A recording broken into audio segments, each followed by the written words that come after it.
Legal, estamos de volta pontualmente às 11 horas. Bem-vindos e bem-vindas de novo a mais uma mesa do nosso Fórum de Inovação e Governo do IDEAGOV. E nessa próxima hora a gente vai conversar com 3 especialistas, com 3 referências em temas de compras públicas e inovação. E a gente vai conversar ao torno dessa pergunta-chave da mesa: como podemos incorporar inovação em governo? Como a gente vê, essa pergunta apareceu nos nossos outros debates, nas nossas outras mesas, e não tem nenhuma resposta fácil. Então, para isso, a gente conta aqui com a presença de 3 referências para a gente discutir um pouco sobre isso. E só para apresentar todo mundo, como eu já disse no painel anterior, o Rafael Fácio é procurador do Estado de São Paulo e coordena o Núcleo Temático de Estudos e Pesquisas em Propriedade Intelectual e Inovação da PGE São Paulo. Vera Monteiro, obrigado por ter participado, por ter topado participar. A Vera é professora da FGV Direito de São Paulo, professora também da Sociedade Brasileira de Direito Público, a SBDP, doutora em Direito Público pela USP e mestre em Direito pela PUC de São Paulo, além de ser sócia do escritório Sundfeld de Advogados. E por fim, e não menos importante, André Howen é diretor de estudos setoriais de inovação e infraestrutura do IPER. Ele é economista formado pela Federal de Santa Catarina, mestre e doutor em política científica e tecnológica pela Unicamp, com estágio de pós-doutorado na Columbia University. Então, esse painel com 3 celebridades desses temas, a gente vai falar um pouco sobre como podemos incorporar inovação no governo. E para organizar um pouco as falas, para estruturar o nosso debate, a gente pensou em aproveitar um artigo muito valioso que a equipe do BID escreveu em 2019. Eduardo Azevedo, um dos autores, que está sempre acompanhando nossos trabalhos aqui do IDEAGOV. E esse artigo ele estrutura em 3 eixos esse tema de compras públicas de inovação. E aí, a partir desses 3 eixos a gente vai desenvolver aqui as nossas conversas. O primeiro dos eixos que o artigo menciona é a inovação nas compras públicas em si e na incorporação de inovação pelo governo. Ou seja, novos arranjos, novas modalidades e novas alternativas para se incorporar a inovação pelo governo. O segundo eixo é envolvido a compras públicas e incorporação de inovação como instrumento de incentivo à inovação. Ou seja, como podemos usar o poder de compra do Estado para incentivar a inovação. E, por fim, o terceiro eixo de compra pública e incorporação de inovação. Ou seja, caminhos e alternativas para aquisição pelo poder público de soluções inovadoras. Então, a gente vai trabalhar um pouco em torno desses 3 eixos. Aqui também reforço aos palestrantes que está livre a fala de vocês para caminhar para onde quiser, e muitos desses eixos também se aproximam. E aí já dou início com você, Vera. Bom dia, obrigado por participar. E eu queria que você falasse um pouco mais para a gente sobre o primeiro eixo de inovação nas compras públicas. Eu gostaria de ouvi-la falar sobre caminhos e alternativas que vêm sendo discutidas e implementadas na prática pela administração pública. Então, tem vários casos que a gente vem discutindo e acompanhando nos últimos anos, seja o Mobilab, PitGov, PitSabesp, o próprio programa IDEAGOV e outros Brasil afora, inclusive propostas de alteração legislativa também, como foi o caso do Marco Legal de Ciência, Tecnologia e Inovação, Marco Legal das Startups e essa nova lei de licitações. Então, Vera, a palavra está com você para discorrer sobre esse tema. Muito obrigado por participar. Gabriel, eu que agradeço, estou feliz da vida de estar aqui com os meus ídolos, o Rafael e o André, você, toda a turma do Impact Hub. Vocês estão fazendo um trabalho incrível, eu adorei a apresentação do Rafael, o toolkit ficou sensacional. E quando você pergunta como é que a gente pode incorporar inovação em governo, a gente precisa querer, né? Esse é o primeiro passo. Precisa querer, precisa ter gente com vontade de querer fazer. Está aqui a Procuradoria do Estado que não nega isso. Rafael, um esforço incrível de criar um núcleo de estudos a esse respeito dentro da Procuradoria, o trabalho que o IPEA tem feito de publicações e de pesquisa. Então, são pessoas que querem. Esse é o primeiro ponto importante, né? Agora, querem o quê? O que essas pessoas querem? Elas querem inovar em que aspecto? O que é querer inovar em governo? Eu acho que, fundamentalmente, nosso esforço está muito voltado à ideia de aprimorar serviços estatais. Inovar para ter mais resultado, um resultado mais positivo na atividade pública, nos seus mais variados aspectos. Seja na definição de políticas públicas, fiscalização, gestão, prestação de serviços, é para isso que a gente quer inovar. A gente quer inovar no setor público para melhorar a qualidade da ação estatal. A gente não pode perder esse foco. e melhorar, portanto, o desempenho do Estado de alguma maneira. Então, eu te pergunto, né, e essa é nosso grande desafio, como é que a gente pode usar a inovação para viabilizar essa melhoria tão desejada de desempenho do Estado? Bom, uma é, eu acho, que envolver atores externos da própria administração pública, do próprio governo, no diálogo. É muito importante a participação de ideias, a participação de atores externos que sejam capazes de trazer soluções, pesquisas, informações, dados e co-criar. É o que se tem chamado de inovação aberta. Por que a gente precisa fazer isso? Por que a gente precisa dessa interlocução de dentro do governo para fora, de fora para dentro? Porque a inovação requer troca de conhecimento, é expansão. E o governo precisa se relacionar para isso, né? O papel da lei de inovação, acho que foi muito importante nesse contexto. A lei de inovação, ela foi fundamental para identificar que startups, universidades, centros de pesquisa, fundos de investimento, aceleradoras, incubadoras, outros governos, redes, alianças estratégicas, entidades do terceiro setor, ela foi fundamental para identificar que esses atores são atores tradicionalmente mais abertos a essa troca, mais abertos à expansão.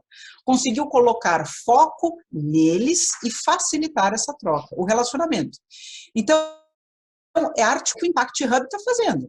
O Impact Hub, ele colocou um dínamo nesse relacionamento da academia com o governo, com a ciência, com as universidades, conseguiu articular todo mundo de uma maneira super orgânica e, com isso, acaba trazendo experiências e viabilizando novos instrumentos. A lei de inovação, além disso, além de ter identificado, acho que com muita sabedoria, que precisava estimular esses relacionamentos, mas a lei sozinha não fez nada, né? Evidentemente. Ela colocou ali uma sementinha e demorou para burro, aliás, mais de 10 anos para que a lei de inovação começasse a produzir eventos como esse, em que a gente começasse a ter algum tipo de maturidade para debater esse assunto. Mas ela trouxe, além disso, novos instrumentos, que é a tal da encomenda tecnológica, outras formas de compras, bônus tecnológico, que, como até o Rafael mencionou agora há pouco, uma pesquisa do próprio André, mostrando que a gente está começando, mas o processo é assim mesmo. As novidades, elas são sempre olhadas com muita desconfiança, especialmente no mundo jurídico, né, que é uma turma meio careta, uma turma que não gosta muito de novidade, a turma que olha no retrovisor e não olha para frente. E nesse aspecto é que eu gostaria de chamar a atenção para um fato que às vezes não é tão evidente, mas que é muito importante que a gente tenha clareza quando a gente fala de inovação em governo. A lei não tem nenhum valor mágico, gente. Essa fantasia de achar que uma nova legislação vai ser capaz de transformar uma determinada realidade é um erro. É preciso, muitas vezes, de lei. Mas mais do que isso, é preciso implementar, é preciso acompanhar, fazer gestão do processo, fazer as mudanças, avaliar resultados. Tanto assim que essas experiências que você mencionou, Gabriel, há pouco, PitGov, PitSabesp, experiências de sandbox regulatório, programas de aceleradores ao empreendedorismo inovador, como o IdeaGov, como o Brasil Lab, ou mesmo o laboratório aqui do município de São Paulo, o Mobilab, ou a empresa de tecnologia de informação do estado do Ceará, são todas ações que não dependeram de mudança legislativa. Todas puderam acontecer sem que houvesse o marco legal das startups, sem que houvesse uma nova legislação de licitação. E aconteceram também à margem de qualquer debate sobre a lei de inovação. Qual é o papel da lei, então? Eu acho que o papel da lei é importante, mas ele não é esse papel tão fundamental a ponto de dizer qual é a lei bala de prata. Essa lei bala de prata, ela não existe. O que existe é um papel importante da legislação para trazer segurança jurídica a esse relacionamento entre o mercado e o governo para viabilizar investimentos em inovação. O marco legal das startups, o marco legal das licitações, são documentos muito importantes. Vamos ver se ele vai efetivamente ser sancionado no dia 1º de abril, mas eu tenho por mim que esse já é um caminho que nós vamos precisar trabalhar com ele. Eu vou aqui fazer um contraponto ao Rafael, ele sabe da minha opinião, a gente também concorda que esse novo marco legal das licitações poderia ter sido muito melhor, acho que é uma oportunidade perdida, mas vou tentar fazer aqui um exercício positivo de tentar identificar nele algumas coisas que podem ajudar nesse nosso novo processo. Mas olha só, além disso, eu mencionaria também a Lei de Introdução às Normas do Direito Brasileiro. São temas que estão, e olha só, mais do que falar sobre licitação, eu gostaria aqui de chamar a atenção para o fato de que o nosso mundo jurídico tem se preocupado em trazer segurança jurídica para o gestor público que decide.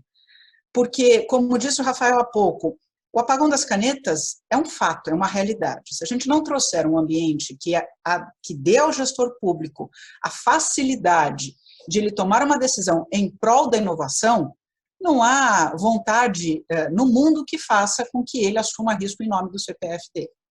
De modo que, nesse novo marco legal das licitações, existe um capítulozinho que fala sobre a figura do agente de contratações. Não vai ter mais comissão de licitação. Agora, a figurinha da vez é o agente de contratação. Isso está lá no artigo 7º, 8º, mais ou menos, desse novo projeto de lei. E há um movimento que me parece muito adequado, muito bom, que é um movimento de valorização da gestão das pessoas dentro da administração pública. A administração é feita por gestão por pessoas. E pessoas honestas e bem-intencionadas existem aos montes e elas têm que ser valorizadas. De modo que fazer uma gestão por competências, essa é a palavrinha que está lá no artigo 7º. Além disso, a ideia de gestão de riscos, ou governança pública é uma palavrinha que está lá. Identificar as vulnerabilidades e apoiar o gestor. Existe também uma ideia lá, fala-se em princípio da segregação de funções, ou seja, atribuir responsabilidades a quem está mais capacitado para tanto. E tem uma novidade lá importante, hein, que é estabelecer a possibilidade de que o gestor que participa de licitação e contrato seja defendido nas esferas administrativa, na esfera controladora e na esfera judicial pelas advocacias públicas. Porque se isso acontece na União Federal, em que a AGU apoia os gestores nas ações de improbidade, isso não acontece nos estados e não acontece nos municípios. Isto é uma novidade importante para trazer segurança jurídica para o gestor público.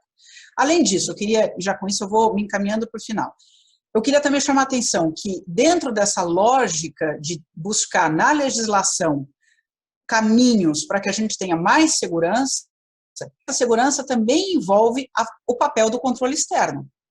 O controle externo, ou seja, tribunais de contas em geral, eles precisam ser envolvidos dentro desse ambiente de inovação. Porque que tipo de incentivo o Tribunal de Contas dá para a inovação? Eu diria que nenhum, muito pelo contrário. Na verdade, inovação no dia a dia da administração pública, quando chega no órgão de controle, eles colocam o carimbo de desvio. Inovação para o órgão de controle é desvio. Então, a gente vai ter que começar a articular com órgãos de controle que conviver com a inovação é conviver com dúvida, é conviver com fracasso, é testar, é fazer piloto, é errar, experimentar. E a ideia de que a gente realmente precisa ter o controle externo como um ator relevante para viabilizar essa inovação dentro do governo. Um outro ponto, e com isso eu me encaminho para o fim definitivamente, licitação. Aqui eu acho que é um ponto bastante reflexivo e só vou deixar aqui uma sementinha para a gente conversar depois. Licitação serve para a gente contratar o que está disponível no mercado.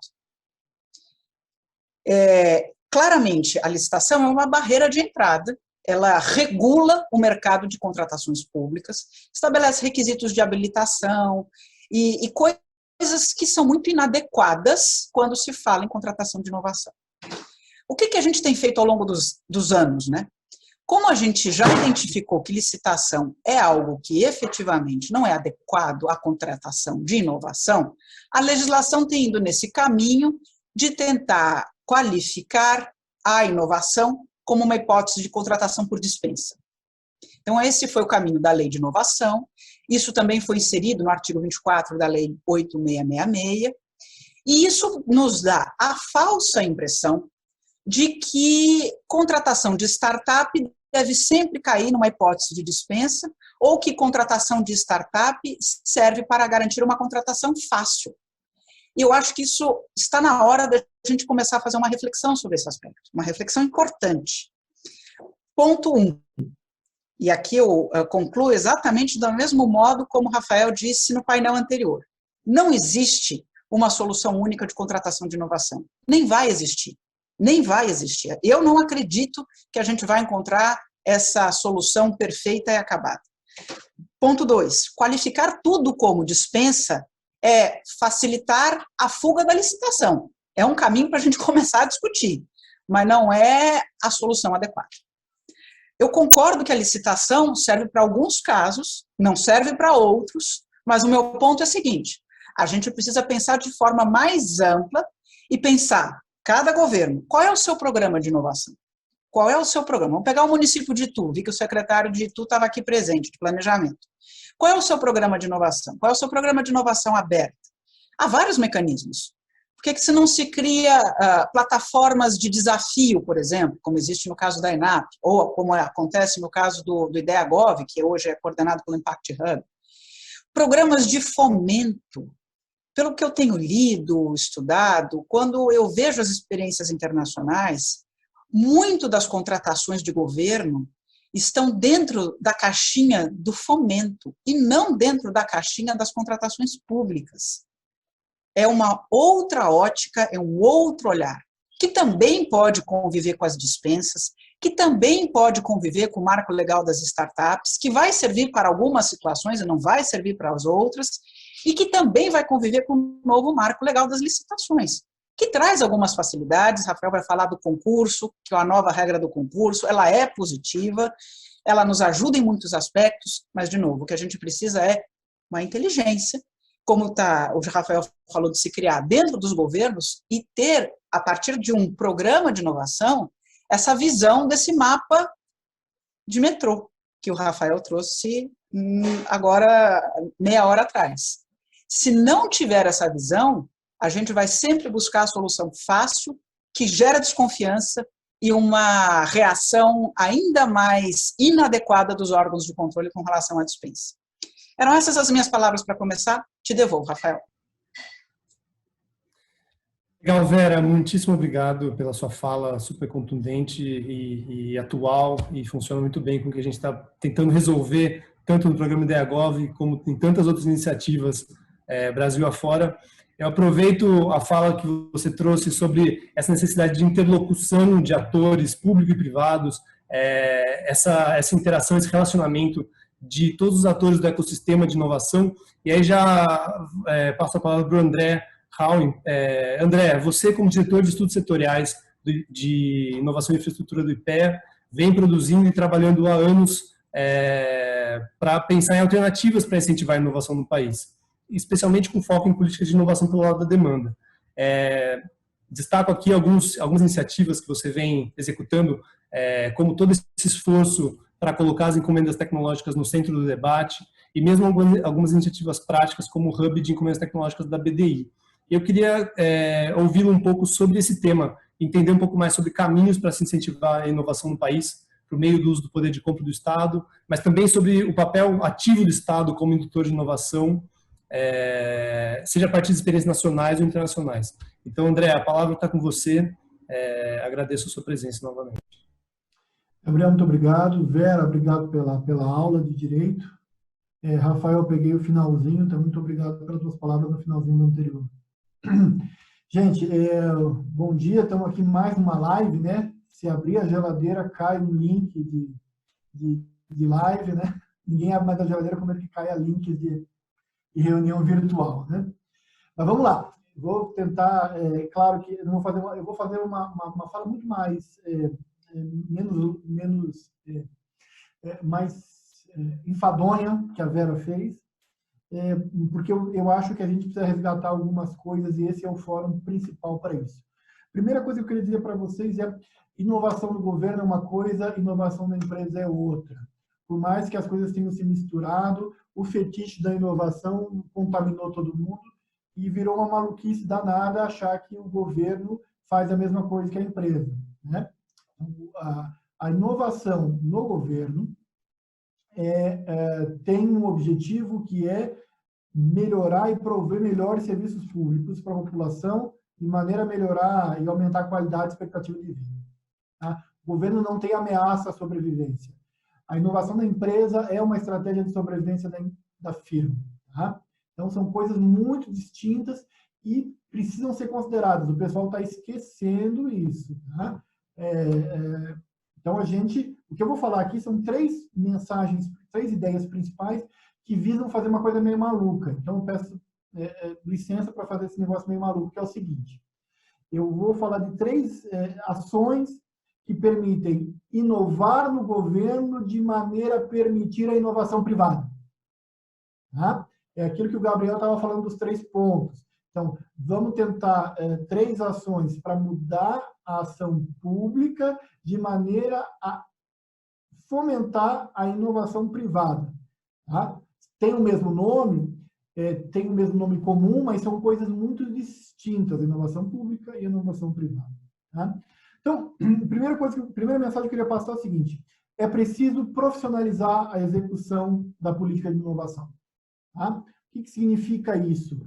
O cientista, via de regra, o cientista não é um bom gestor de inovação. Em qualquer país desenvolvido do mundo, a gestão de inovação não é feita pelo cientista na universidade, é feito por um escritório de transferência de tecnologia, nosso contraparte é o NIT, mas com intensa formação e capacitação dos indivíduos. Então, é o indivíduo que entende de direito da inovação, economia da inovação, e entende, principalmente, gente, a tradução entre o conhecimento técnico para o conhecimento econômico, jurídico e institucional. Tá? Então, primeira mensagem, eu vou voltar a ela rapidinho. Tá? E essa profissionalização tem que pensar muito nas regras de incentivo e punição de cada instituição. Tá? Não adianta ser voluntarista, tem que estar adequado ao que pode ser feito dentro das regras internas de cada instituição. A segunda mensagem, eu vou voltar mais detalhadamente a elas muito rapidamente, mas a segunda é os prêmios para inovação. E os diálogos competitivos são a nova fronteira da política de compras públicas para inovação. O Rafael está estudando um pouco sobre isso. Eu tenho preparado com o pessoal da USP um caderno de inovação. O Rafael vai escrever um capítulo sobre concursos. Mas eu quero já adiantar que concursos para inovação, na verdade, prêmios para inovação, não vamos chamar concurso, é a nova fronteira mais do que diálogo competitivo. Tá? A terceira mensagem é preciso começar a usar a regulação como política de inovação pelo lado da demanda. A gente está falando muito de compra pública, porque a compra é mais óbvia, a regulação é mais difusa, mas a regulação também é muito importante para criar mercado privado. A regulação não cria demanda pública, mas ela cria mercado privado. Né? A gente vai muito na onda. Por que a compra pública está muito em voga? Porque a Mazzucato, nos livros dela, tem falado muito de compras públicas.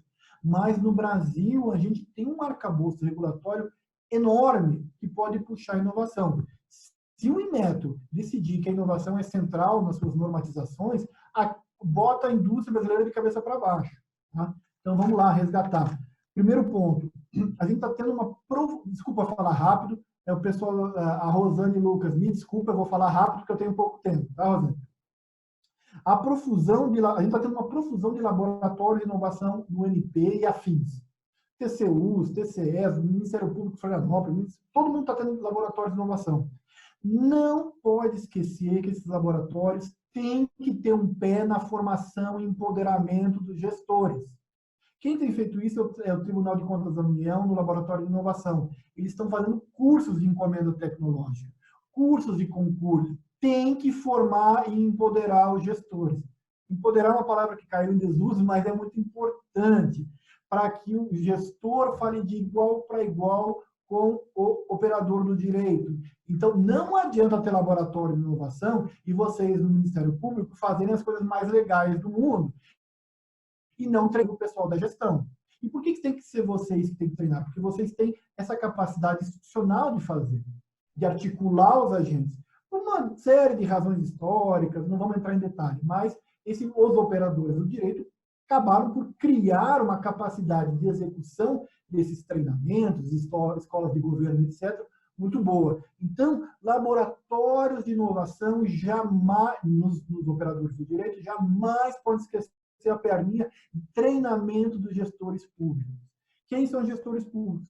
É o chefe do NIT, é o analista do NIT, é a prof, tá?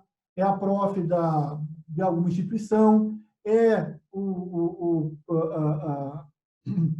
Advocacia Geral da União de uma determinada região, etc, etc. Tá? A questão é profissionalizar. O que é profissionalizar? O que é central? Entender a racionalidade técnico-econômico-jurídica da incerteza.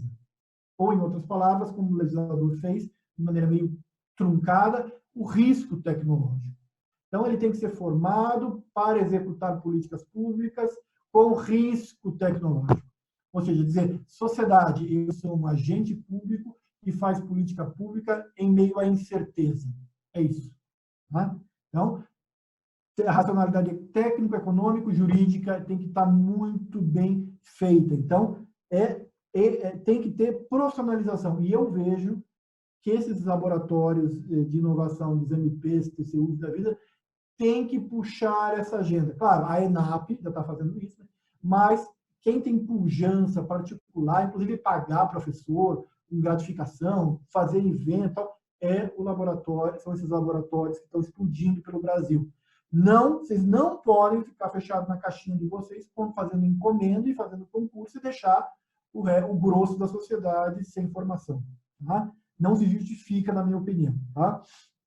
Então, eu chamo a atenção da experiência do TCU e do gestor empreendedor. O BID também tem feito algo nesse sentido. Tá? E aí, quando for profissionalizar, tem que trabalhar com regras de incentivo e punição. Senão vira voluntarismo. Se, exemplo, muito rápido, tem pouco tempo, mas muito rápido, não adianta tentar forçar o professor, que é dedicação exclusiva da universidade, a ser empreendedor. Se você não tiver mecanismos jurídicos que forcem ele aquele caminho e que valorizem a sua remuneração. O cara passou no concurso para ser dedicação exclusiva, é o oposto do que a gente está querendo fazer aqui, que é interação. Então, tem que trabalhar para construir mecanismos eficientes, e às vezes é dinheiro, para incentivar os agentes a participar. Se não vira um voluntarismo, vai ter meia dúzia que vai fazer. Tá? Hoje a gente avançou bastante. O professor pode ser remunerado, ele pode trabalhar na empresa, etc. Mas é a partir daí que você cria política de inovação, não a partir de um voluntarismo meio infantil. Segundo ponto, modalidade de licitação na forma de concurso. Vou falar só dela agora. A lei mudou. Agora, pela primeira vez, a gente pode fazer um prêmio para a inovação e dar a propriedade intelectual para o vencedor. Antes era uma maluquice. Eu fazia o concurso e não podia deixar a propriedade intelectual para o vencedor. Claro, isso vem da ideia de que o concurso era usado para projetos de arquitetura e etc. Então, senhores, pela primeira vez a gente pode fazer os Prizes for Innovation, tá? Os challenges que os americanos fazem. Vocês querem cair o queixo de vocês depois dessa apresentação, depois, agora no challenge.gov, só isso, tá? Porque como os americanos são donos do mundo, só botar gov, não precisa botar extensão, vocês vão cair na página dos americanos. Challenge.gov. São todos os desafios que os americanos estão colocando para serem solucionados mediante prêmios para inovação. Então, o que é o prêmio para inovação? É a licitação, na modalidade concurso, que pode dar a API para o vencedor. Põe um desafio, bota um prêmio, quem atingir o prêmio leva o dinheiro e mais a propriedade intelectual. Você pode exigir, a administração pode dizer, não, você leva a API, mas se eu quiser usar, eu não vou te pagar. Mas a API pode levar. Okay? Esses concursos são a nova fronteira em políticas de compras públicas para inovação. Por quê? Porque eles são mais fáceis de fazer do que encomendas tecnológicas e eles são de tiro curto, rápido. Tá? O pessoal de São Paulo, do IDEA-Gov, do PIT-Gov, tem usado isso, só que agora pode explodir, porque a gente pode dar API. Então, faz sentido uma startup entrar no processo para ganhar o concurso e ficar com a própria API. Que antes o cara ganhava e não tinha direito de explorar a própria propriedade intelectual. Tá? Os diálogos competitivos também vão nesse sentido, mas eles são muito mais complexos, a gente tem que estudar mais eles. Tá? E aí a gente precisa de um certo tempo. A experiência americana nos prêmios para inovação é o benchmark que a gente tem que explorar. Tá? E aí é o seguinte, detalhe, os prêmios para inovação não precisam ser só públicos, pode ser um consórcio público-privado. O Estado pode se associar ao privado para estimular. O que o Estado pode fazer? Encontrar o problema, dar para uma fundação XYZ, pagar e executar o programa. Mas o Estado faz a parte de identificar a demanda. Enfim, aí a gente pode trabalhar pra caramba. O terceiro ponto, para encerrar, é o seguinte. Quando se fala em política de inovação, pelo lado da demanda, quase ninguém lembra da regulação. O que é a regulação, gente? São os limites e possibilidades da atuação privada. Então, é o seguinte, quando o Inmetro estabelece normas de eficiência energética mínimas, ele está estimulando os agentes privados a inovações verdes.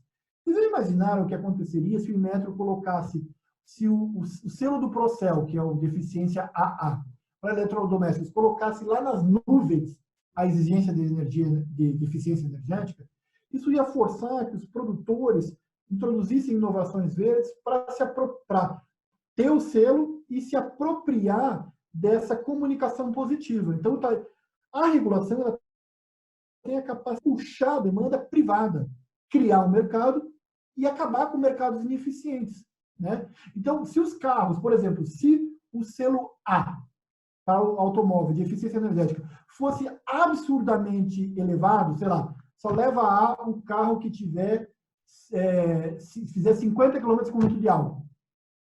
Pode ser. E o resto, quem não atingir, vai levar B. O que se faz isso? Você criou um mercado para carros absurdamente eficientes, que você não existia antes. Eu estou usando a regulação para puxar o mercado em direção a trajetórias socialmente determinadas. É claro que é mais indireto, mas é tão poderoso quanto. Neste livrinho aqui, ó, tem um capítulo sobre como o selo de eficiência energética criou um mercado de veículos verdes que não existiu no Brasil. Tá? Então, a regulação ela é muito poderosa e a gente esquece ela, porque ela tem uma outra lógica, não é contratual, não é a demanda pública, mas a gente não precisa só viver do Estado. Tá? A gente pode criar regulações privadas cujo objetivo não seja apenas garantir a segurança, por exemplo, do consumidor, mas seja garantir a segurança através do desenvolvimento tecnológico. Né? Então, regulações, seja de automóveis, seja de eletrodomésticos, seja do fornecimento de energia elétrica, do sistema de fornecimento de água, forçam com que os agentes privados caminhem em direções que a gente, como sociedade, quer caminhar. E isso também altera, cria e destrói novos mercados. Tá bom? Então, essas 3 mensagens eu queria passar para transformar. Usar a inovação no governo para promover a inovação privada. O último comentário. Concordo com a Vera e discordo um pouco do Rafael. Não sei se foi alguém escreveu no Jota uma crítica contundente, até dei uma entrevista, sobre a lei de licitação, nova lei de licitação. Eu quero fazer o papel do advogado diabo. Vocês estão vendo o caos que a gente está vivendo. Essa lei começou em 95. Ontem, quase que ontem a gente conseguiu tirar ela do Congresso. O que teve de interesse ali, eu estou dando graças a Deus que saiu alguma coisa minimamente coerente. Tá? O que teve de interesses atropelados e coisa que vai e que volta, a gente conseguiu fazer quase um Federal Acquisition Regulation ali. Tá? Aí, claro, tem uma coisa que vocês vão comentar, que eu queria comentar aqui para encerrar, que é uma tentativa meio velada de introdução ao controle prévio. Eu já falei isso para meus colegas do CGU e TCU da vida. Uma coisa que eu não gosto, que é esse negócio do controle prévio. Os gestores públicos estão empoderados pela democracia, eles podem fazer o que a lei permite, eu não preciso perguntar para o controle o que eu devo, o que eu posso ou não fazer. Eu tenho capacidade. Por isso que é importante o treinamento, para que eu tenha esse tipo de argumentação. Né? Eu, gestor público, fui empoderado pela democracia e pelo sistema de concurso público, pelas regras públicas. Eu não preciso estar constantemente perguntando se eu posso fazer o que está escrito na lei. E a lei tem esse elemento também, mas ele tem coisas boas. E esse elemento, Rafael, era impossível, depois da Lava Jato, era impossível ele não vir. Tá? Mas, assim, do ponto de vista da inovação, eu acho que é mais positivo do que negativo. Tá? Porque me trouxe os concursos para inovação, trouxe diálogo competitivo, não se meteu na encomenda, não se atravessou com conquistas anteriores, que era um risco, não inviabilizou a lei de startups. Então, eu acho que é mais positivo que negativo. Agora, em termos de possibilidades, pô, se você for olhar para outras realidades, ele caiu o queixo. Só que, olha o desarranjo social que nós vivemos desde 2013 até hoje. Apesar desse desarranjo 13, sai um negócio que para em pé. Tá? Vamos, através de passos incrementais, melhorar. A gente tem pressa? Tem. Precisa mudar a sociedade.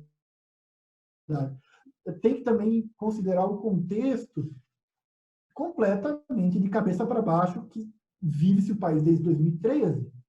Tá? Então, eu acho que é uma conquista. Tá? É uma conquista, sim. Eu sei o que você está falando, Rafael, você está olhando para o benchmark e está correto, e eu estou fazendo papel de advogado aqui do diálogo.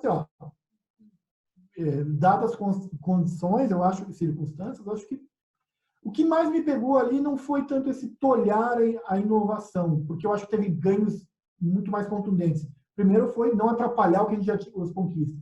Segundo foram compras públicas, fala em startup, fala em concurso, tá? Mas esse negócio do controle prévio, esse negócio não me caiu bem, porque isso mostra, desempodera, é o oposto do que a gente está tentando fazer aqui, que é criar uma comunidade de prática que executa políticas mais inovadoras para promover inovação privada. É isso. Legal, André. Muitíssimo obrigado. Fala extremamente contundente, necessária, realista. Acho muito bom você colocar a luz em outros lugares para além das compras públicas, pensar em regulação com políticas de inovação, outros instrumentos e alternativas. Então, muitíssimo obrigado por participar e por trazer seu ponto de vista como especialista. Rafael, vou passar agora para você, falando ali do terceiro eixo que a gente tinha separado para essa fala nossa, para essa mesa nossa. E aproveitando um pouco a fala que você fez no painel anterior sobre o toolkit do Marco Legal de Ciência, Tecnologia e Inovação, queria ouvir um pouco mais sobre caminhos e alternativas para a incorporação pelo poder público de soluções inovadoras. E como a Vera falou também no começo, a gente sabe que não existe bala de prata, solução única, mas a gente vem discutindo há muito tempo alternativas. André também pontuou algumas expectativas em relação à nova lei de licitações. E eu queria ouvi-lo sobre esse tema em geral, principais entraves também, oportunidades para a incorporação de inovação. A palavra está com você, Rafael.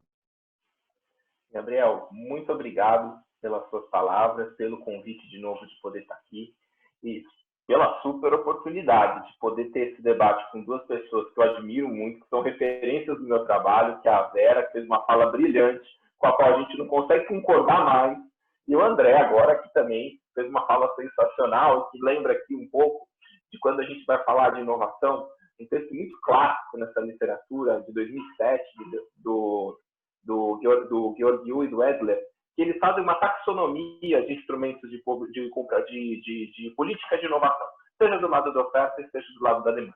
Fiquei muito feliz de ver a Vera, por exemplo, puxando um pouco, tirando o foco da compra pública, em vez da gente olhar aquela grade, a gente olha uma caixinha. A Vera tentou olhar para o lado de cá, mostrando aqui os instrumentos e as possibilidades que a gente tem de falar de fomento. E o André, na sua fala sensacional de agora há pouco, desafio poder falar depois dos dois, mostrou que a gente também não pode ficar considerando só a compra pública. A gente tem que também olhar para um outro lado importante de criação de demanda, que é a regulação. O que eu acho que a gente pode tentar discutir aqui, e eu vou tentar fazer uma fala bem breve, Gabriel, e eu acho que quando a gente tem que incorporar caminhos para a inovação dentro do setor público, a gente tem que tentar fazer uma releitura do que a gente já tem hoje na vida, do que a gente já tem à disposição. O link com o toolkit, eu acho que está aí. E o André falou muito bem, as possibilidades que a nova lei de licitações vão trazer para o concurso é, de fato, um avanço inquestionável. É o artigo de 92 ou 93, agora me falha a memória, no parágrafo 2º, menciona ali a possibilidade de você, num concurso ou em qualquer contratação de serviço técnico especializado, em que você tenha atividade de pesquisa, desenvolvimento e inovação, você, administração pública, não é obrigado a exigir a cessão dos direitos de propriedade intelectual. Um ponto que é o maior drawback hoje para concurso de inovação na experiência brasileira, mas que, olha só, apesar disso, já tem experiências interessantes nesse sentido. A Prefeitura de São Paulo fez. E o nosso modelo de edital de concurso, que tem lá já a minuta de contrato, tenta dialogar com isso. O Challenge.gov, que é essa experiência fantástica dos Estados Unidos envolvendo com curso de inovação, e sobretudo pensando no prêmio como um instrumento importante de fomento, de estímulo à inovação, sobretudo porque o prêmio ele tem esse link importante que permite a gente fazer essa conexão aí com a obra da Mazzucato, né? De tentar trazer, por exemplo, para missões concretas ou para problemas concretos da sociedade, algum tipo de grau de conexão, portanto, com inovação, com compra pública de novo.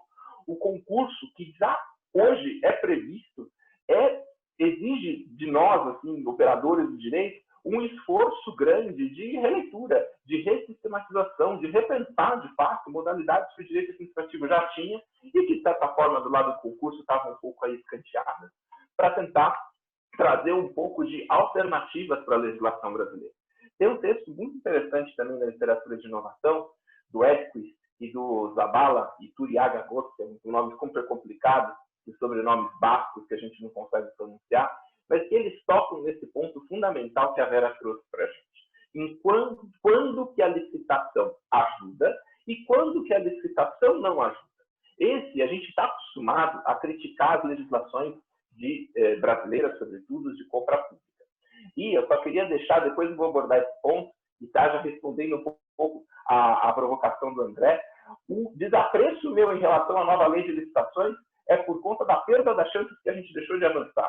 Não é certamente nenhum apreço a esse 666, pode ter certeza. E lá na frente eu vou chegar um pouquinho nesse debate.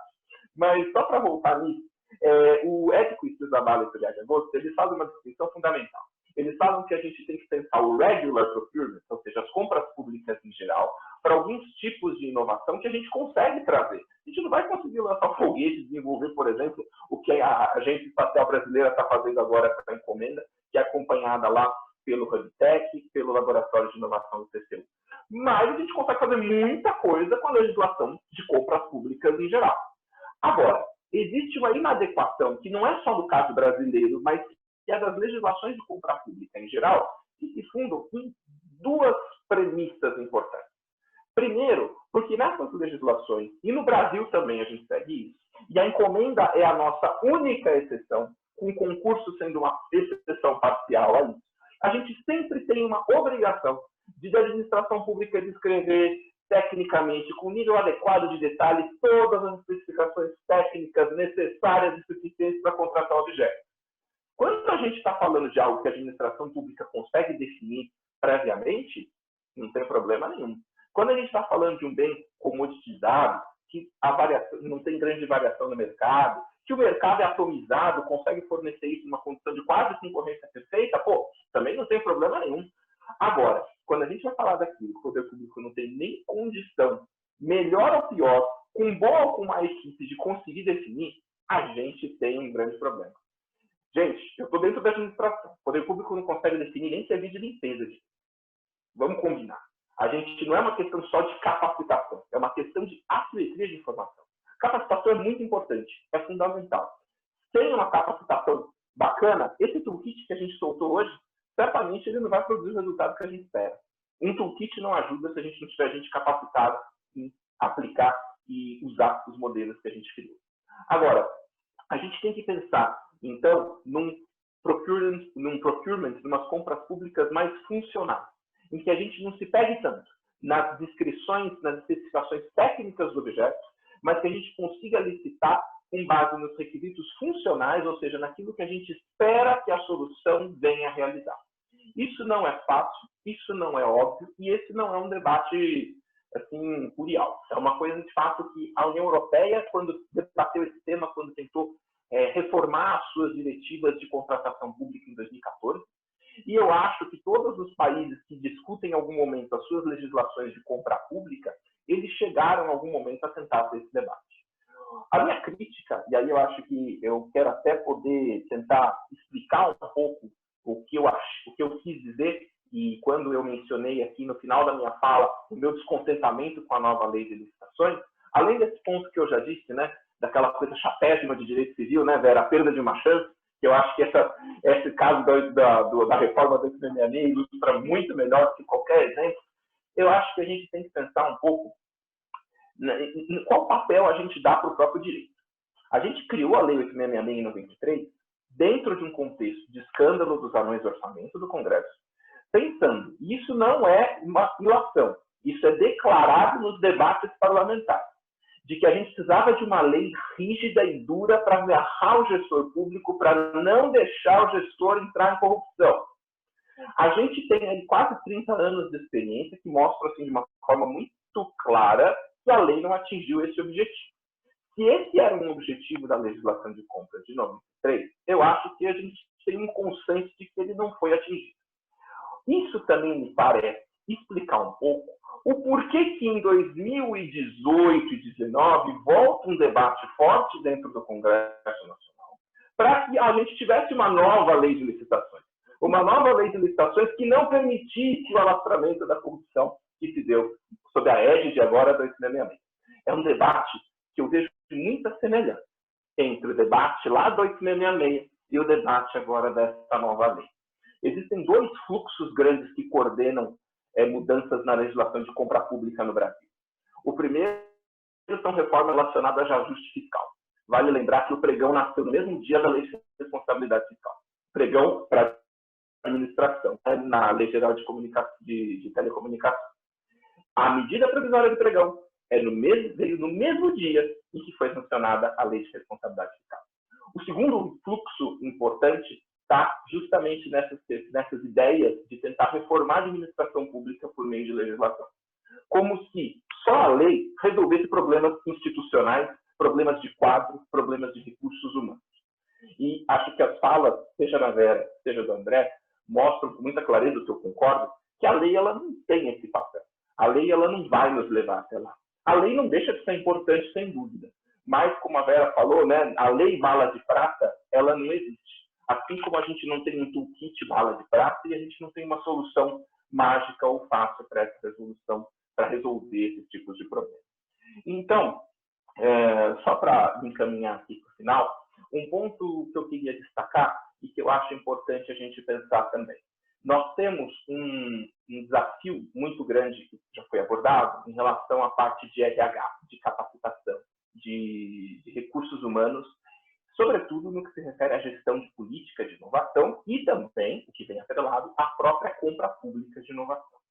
Esse gap, que a gente não pode aí cair aí nessas armadilhas de soluções mágicas, reducionistas, a gente também tem que pensar em que tipo de solução ou em que tipo de caminho a gente precisa seguir para dialogar com o sistema que a gente tem. Se o Rafael está insatisfeito porque a nova lei de licitações não trouxe muitos avanços, não quer dizer que ela não tenha trazido avanços pontuais em pontos importantes, é verdade. Agora, me deixa chateado o ponto da gente não ter conseguido avançar em situações que pudessem dar mais flexibilidade para o gestor escolher qual é o melhor caminho de licitar, de contratar e de dividir, tratar o que a gente chama de risco tecnológico, né? Mas existem riscos em todas as contratações, desde de objetos mais complexos e menos complexos. Então, quando a gente fala da incerteza, a gente tem encomenda.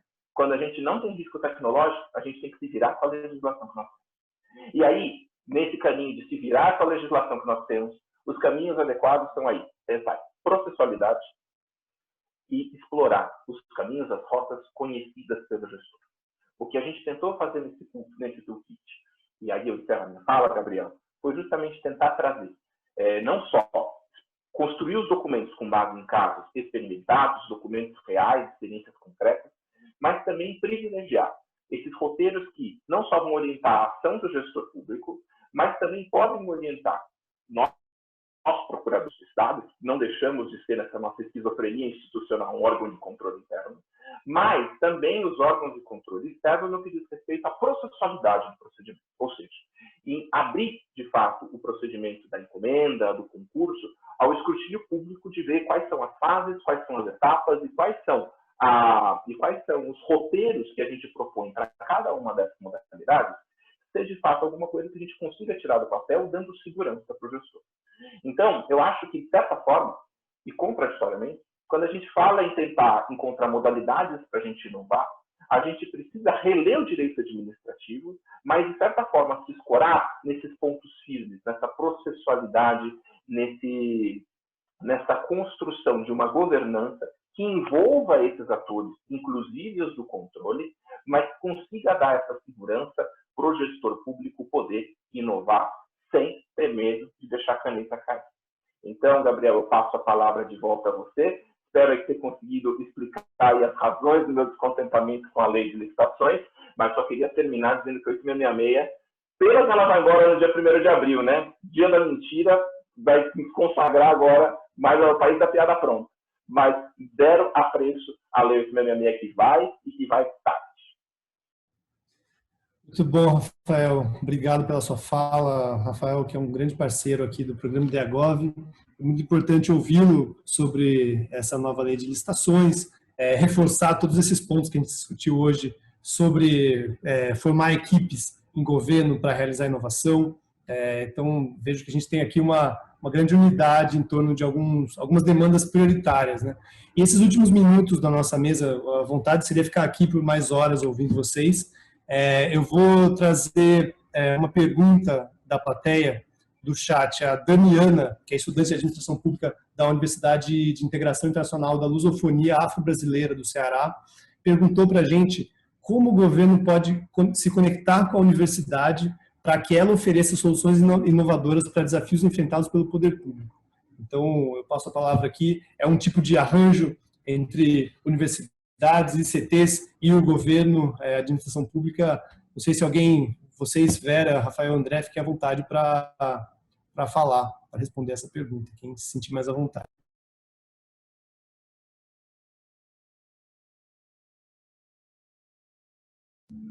Um silêncio.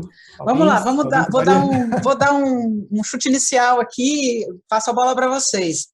Eu acho que esse tema é bastante importante na lei de inovação, que qualifica a universidade como uma instituição científica e tecnológica, e ela, recebendo esse qualificativo, ela permite relações mais fáceis com o governo. Então, o caminho que eu diria a ela é dar uma olhada na lei de inovação, procura o qualificativo ICT, a universidade lá se qualifica. Aliás, ICT é uma autoqualificação, não precisa de decreto, não precisa de nada. Em geral, é a própria entidade que se qualifica como tal, tendo em vista o seu histórico de desenvolvimento com suas inovações, e aí ela passa a ter acesso a alguns instrumentos da lei de inovação. Só pega carona nessa fala da Vera, a gente tem aqui em São Paulo, claro, as universidades públicas estaduais, os Unesp e Unicamp, que são exemplos fantásticos de condução, seja de gestão de política de inovação, seja das suas próprias práticas internas. Aqui em São Paulo, nós, procuradores, não defendemos as autarquias universitárias. A gente tem, então, portanto, procuradorias próprias, específicas, com carreiras específicas nas universidades. E a gente tem excelente relação com eles, e eu tenho que dizer que a gente aprendeu pra caramba com essa gestão de política de inovação. O que não quer dizer que não existem oportunidades para melhoramento e para melhor aproveitamento das possibilidades legais, que, como a Vera falou, a própria qualificação do CT nos traz aí como alternativa. Mas eu queria ressaltar assim, a importância das universidades de terem, pelo menos aqui em São Paulo, capitaneado muitas dessas discussões. Inclusive, a própria discussão em torno da regulamentação da lei de inovação aqui em São Paulo. A nossa regulamentação é o decreto 62/2017, que é um decreto de 2017, um pouquinho anterior ao decreto federal. É um decreto que a gente espera poder, junto com a Secretaria de Desenvolvimento Econômico, revisar, corrigir problemas, reparar alguns equívocos e, sobretudo, tentar avançar para encontrar as inovações trazidas pelo 9283, o decreto federal da regulamentação da lei de inovação também. Então, eu acho que, só resumindo esse ponto, eu acho que a qualificação de ICT ela traz muitas possibilidades legais que muitos órgãos da própria administração pública ainda desconhecem.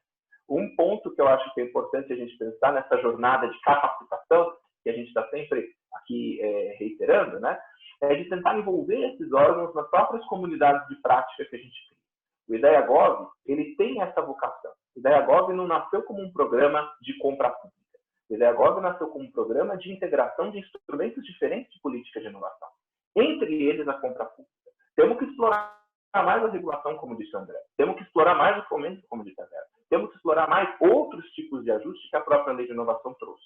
Mas para que isso para a gente consiga tirar isso do papel, é fundamental que esse público esteja com a gente. Ótimo, Rafael e Vera, obrigado. E aí, é isso que chama Hub de Inovação? Isso é Hub de Inovação? É isso que o IdeaGov faz? É o nosso objetivo, exatamente. A gente tenta ir nesse caminho. Shop, né? Como dizia o Marcos Vinícius, que foi subsecretário na época, que lançou a pedra inicial aqui do IdeaGov. Mas a ideia é essa, você dizer, empresa, startup, quem está envolvido com inovação, vocês não precisam conhecer a nossa burocracia. A gente cria uma porta de entrada única pelos editais e tenta direcionar e articular. Embora o programa tenha, acho que, focado mais, por motivos óbvios de Covid-19, né, em soluções de compra pública, eu acho que agora a gente tem a possibilidade de tentar pensar em integrar mais fomento, recurso não reembolsável, crédito. O André deu essa dica da regulação também, que acho que não é tanto do IdeaGov, mas certamente ajuda muito a conectar essas iniciativas. Ótimo. A gente vem tentando trabalhar no IdeaGov em pensar em soluções criativas para encaminhamento das soluções queimadas. E aí, aproveito aqui para trazer a última pergunta direcionada para o André Howen, o André da M2D1, seu xará. Se perguntou a você se você acredita que uma startup que tenha uma solução em desenvolvimento, segundo ele, disruptiva, que pode ajudar a mitigar um problema grave, se é necessário realizar um concurso e como realizar o concurso quando o Estado não tem conhecimento da solução ou do que ele quer. Então, a pergunta dele vai nesse sentido. Todo mundo pode responder aqui, evidentemente. Identificar a demanda é um dos grandes desafios do Estado, né? Mas a nova lei permite que você oferte o projeto. Inclusive, lá o PL fala, eu acho que na parte do PMI, né? Você pode apresentar o projeto, olha, está aqui o projeto para vocês têm interesse.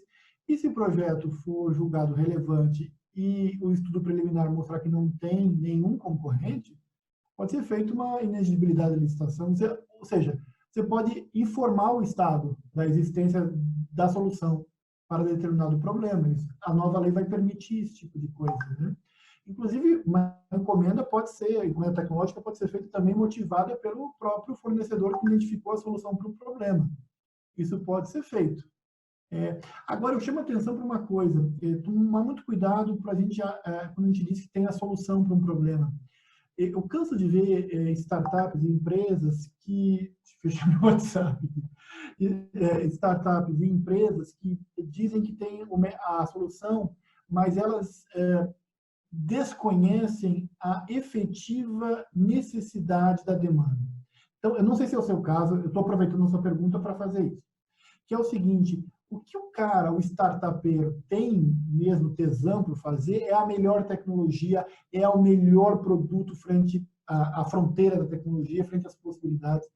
E, às vezes, a solução ela não requer o melhor desenvolvimento tecnológico, ela requer adaptação às necessidades do Estado. Por exemplo, muitas vezes as startups desenvolvem aplicativos super modernos, mas a gente esquece que aplicativos para funcionar no serviço público, fazendo um parênteses aqui, eles precisam funcionar em celulares velhos, com uma população sem treinamento, com uma rede 3G que funciona, às vezes não funciona, uma população que não tem crédito. Então, nem sempre a solução exige a melhor tecnologia. E aí a função nossa aqui, dessa comunidade prática, fazer essa tradução. Por isso que é preciso profissionalizar a gestão da política de inovação e gestão das compras públicas para inovação. Fazer essa tradução entre o técnico e o social é muito importante. Então, assim, nesse caso, eu estou usando o teu exemplo, possivelmente você tem uma solução boa, já dei resposta. Você pode apresentar para um determinado órgão público que você tem uma solução e você gostaria de concorrer, propor uma inegibilidade, uma dispensa, whatever. Você pode pedir isso. Mas eu estou chamando a atenção para você, não sei se você especificamente, mas você e seus colegas, pensarem efetivamente se a tua solução, se a tua tecnologia é de fato uma solução dadas as capacidades do Estado brasileiro. Isso é muito importante, porque a gente aqui do lado do Estado, o que a gente quer não é o melhor desenvolvimento tecnológico só. A gente quer solução de problemas concretos. E, às vezes, não precisa da melhor tecnologia, mas a tecnologia mais adaptada. A tecnologia que funciona com, às vezes, Linux, às vezes com Windows meio, né? Às vezes com um operador que não sabe mexer. Então, a gente quer isso, as coisas que funcionem dadas as nossas características. E aí não adianta dizer, não, a minha solução funciona. Mas daí você precisa de um Android 9.0. Não, meu amigo. A gente não consegue trocar a realidade. Eu não estou dizendo que a tua solução é assim. Mas eu estou dizendo que isso é muito importante. A gente não pode perder o foco. E isso é profissionalizar a gestão de CIT. Uma coisa é desenvolvimento tecnológico de ponta, outra coisa é a solução do problema. O que a gente quer aqui, de maneira geral, é encontrar soluções através do desenvolvimento tecnológico. Então, a tecnologia é meio, não é fim. Ela é fim quando eu quero desenvolver a ciência pela ciência, a tecnologia pela tecnologia.